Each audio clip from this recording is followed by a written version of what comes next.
So today we're going to dive into the story of a province that, let's be honest, is so much more than just a spot on a map.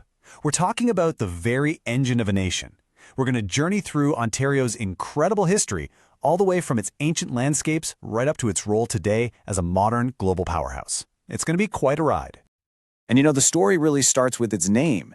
The word Ontario, it actually comes from an Iroquoian term. It means something like beautiful water or sparkling lake. How perfect is that? It's just so poetic, and honestly, it's a fitting name for a place that is just so fundamentally shaped by water. And that's a theme you're going to see pop up again and again as we go. All right, so to truly understand Ontario, we have to go back. I mean, way, way back. Long before it was ever a province, before any Europeans even set foot here. We're talking about going back to the end of the last ice age and exploring the powerful nations that first, and for thousands of years, called this land home. I mean, the scale of this place is just staggering. When the glaciers finally retreated over 10,000 years ago, they didn't just carve a few valleys, they left behind 250,000 lakes. Can you believe that? 250,000, this incredible landscape of immense fresh water. Well, it became the foundation for literally everything that came after. And this timeline really puts it all into perspective. It's so crucial to understand the sheer depth of history we're talking about here. For thousands of years after the ice retreated, this land was home to incredibly successful, thriving indigenous societies. So the arrival of Europeans in the 1600s, in the grand scheme of things, that was a very recent chapter in a much longer story. It's just a sliver of the timeline, really. So yeah, let's be crystal clear about something. This was never an empty wilderness. It was a land of powerful nations like the Anishinaabe, the Cree, and the Haudenosaunee. You might know the Haudenosaunee as the Iroquois Confederacy, which was this incredibly sophisticated political alliance of 6 different nations. These weren't small groups. They had established vast trade networks and really complex societies, and it was all built on this deep, fundamental connection to the land and its waters.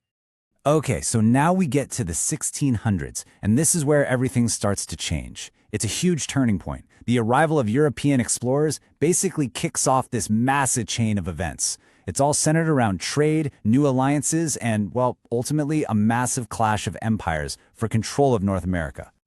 And at the heart of all this was the fur trade. Yeah, it was the dominant economic force of the time, for sure, but it was so much more than just business. Think of it more like a complex web, a web of alliances, of cultural exchange, and even mutual dependency between European traders and indigenous nations. It was a force that completely reshaped the entire continent. And this really brings us to the central conflict of the era. You basically had 2 huge European powers with completely different goals for this land. On one hand, you've got the French. They were mainly focused on building alliances for the fur trade, right? But on the other hand, the British were driven by something else. They wanted land for settlement. So you have these 2 totally competing visions, and you just know they were destined to collide. So what happens next? Well, out of all this conflict, a new political reality starts to emerge. The British eventually gained control, and the land that we now know as Ontario, it starts to take on a brand new name and a whole new identity. And then, in 1791, boom, it's official. The land is reorganized and it's born as Upper Canada. This new British colony almost immediately becomes this magnet for loyalists. The folks fleeing the American Revolution who wanted to stay under British rule. And that really kickstarts a whole new wave of settlement and development. And what about Toronto? It's pretty wild to think about now, but the future megacity, it began as a tiny, muddy little outpost called York. I mean, just picture it. A handful of cabins stuck in some marshland. It's just such a dramatic contrast to the massive global city we know today. Okay, now this is a big one. The War of 1812. You could argue it was the single most important event in forging Ontario's early identity. The very real threat of an American invasion forced settlers and their indigenous allies, like the warriors led by the famous Tecumseh, to fight side by side, and out of that shared struggle came these legendary stories, like Laura Secour's famous walk. But more importantly, it was the beginning of a truly distinct Canadian identity, one that was specifically defined against the United States. It created this sort of psychological border that was just as real as any physical one. So, after surviving a war and really starting to form its own identity, Ontario was ready for its next big chapter. And that chapter starts with the creation of Canada itself in 1867. This is the moment the province really transforms into the industrial and economic engine of the brand new nation.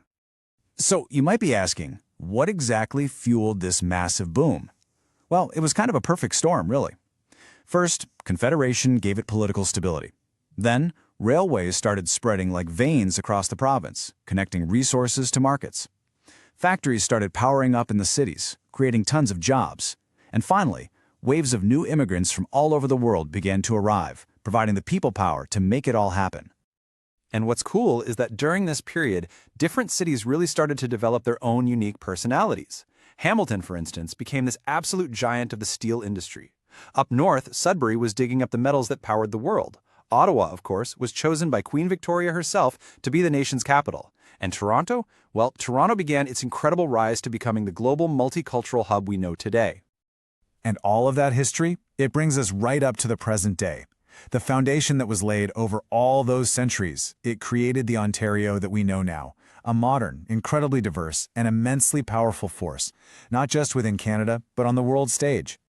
And look, if you need just one number to grasp how important Ontario is today, here it is, 40%. Just let that sink in. 2 out of every 5 Canadians call Ontario home. That single statistic, man, it just speaks volumes about its central role in pretty much everything, the country's social fabric, its politics, and its economy. And really, modern Ontario is just defined by its incredible contrasts. I mean, it's a place where, on one hand, you have these gleaming, futuristic tech hubs, and on the other, you have these vast, quiet farmlands. It's home to soaring skyscrapers and also to ancient Indigenous traditions that are still practiced today. It's this dynamic tension between old and new, urban and rural, that really makes the province so unique. So from those sparkling lakes that gave it its name, all the way to a global economic engine, the story of Ontario is clearly one of constant change, constant evolution. And it leaves us with a pretty fascinating question to think about, right? When you look at its incredible past, what forces do you think will shape the next chapter for the heartbeat of Canada?